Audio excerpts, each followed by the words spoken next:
Paddock stand का wheels है, disassemble वाला है। ये स्पूल्स है, ये भी एक काइंड ऑफ रबर स्पूल्स है, ठीक है। और ये है मेन पैडॉक का, ये बस और दिख रहा है, कुछ नहीं आया इसको।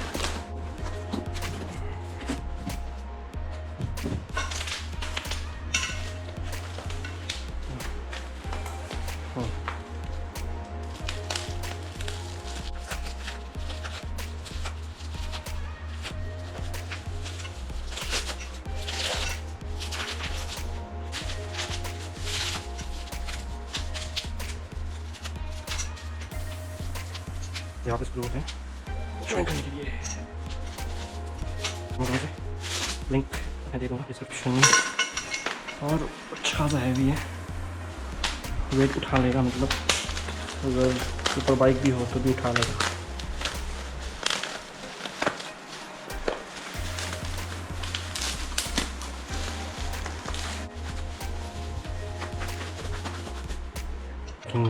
किया हुआ है। सो जहाँ पे ये ग्रैंड पिट स्टॉप लिखा हुआ है ये होगा राइट, ये है लेफ्ट। नहीं सॉरी, मैं उल्टा बता रहा हूँ। ऐसे इट्स वेरी सिंपल, बहुत सिंपल है। बस ये खोलना है, बस ये ध्यान रखना है कि ये सब मिक्स ना हो जाए, ठीक है। इसे बस यहाँ डालना है और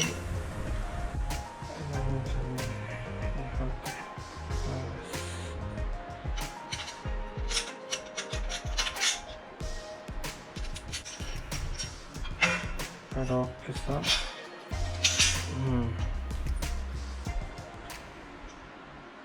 ये अंदर ही, उसके बाद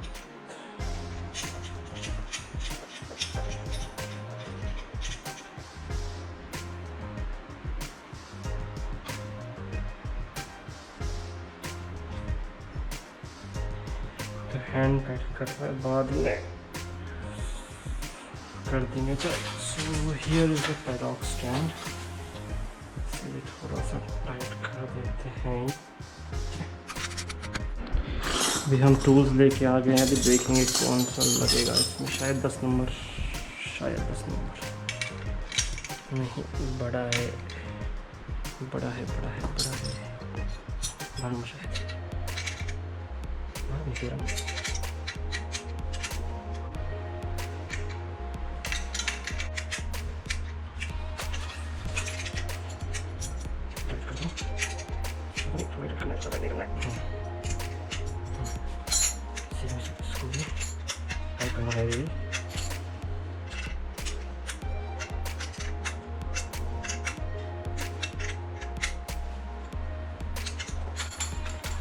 थोड़ा सा तो हिलेगा ये, थोड़ा सा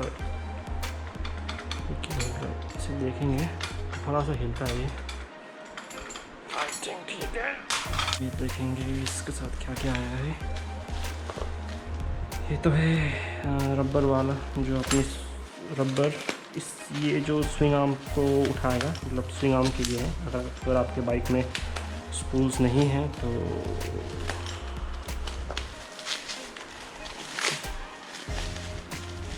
ये 2 रबर है, ये आई गेस ऐसा जाएगा,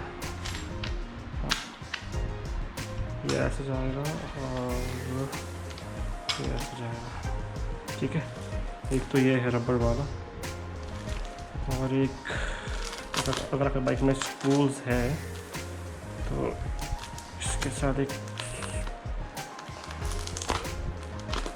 स्पूल होल्डर भी है, मतलब स्पूल्स के लिए।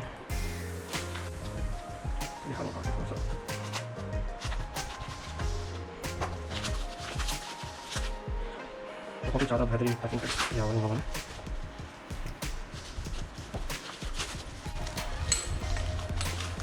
ये देखिए, ये जाएगा ऐसे, आई मीन जो ये ऐसे ही जाएगा इसके अंदर, और ये इसके अंदर, और ये आपकी जो देख रहे हो, ये आपके स्पूल्स को ऐसे उठाएगा बाइक के, वैसे तो मैं तो यही यूज़ करने वाला हूँ क्योंकि मेरे बाइक में मैंने स्पूल नहीं लगवाया है। सो ये जो रबर वाला ये ठीक है, रबर भी हार्ड रबर है, कहीं स्लिप नहीं होगा बाइक। अब मैंने ये रबर वाला स्पूल डाल दिया है। इसको आप अपने बाइक के स्विंग आर्म के हिसाब से कितना भी आपको चाहिए निकाल के इसे टाइट कर दो, कहीं नहीं जाने वाला ये। निकाल के थोड़ा टाइट कर दो, बस ये थोड़ा सा हिलता है, वैसे तो ठीक है।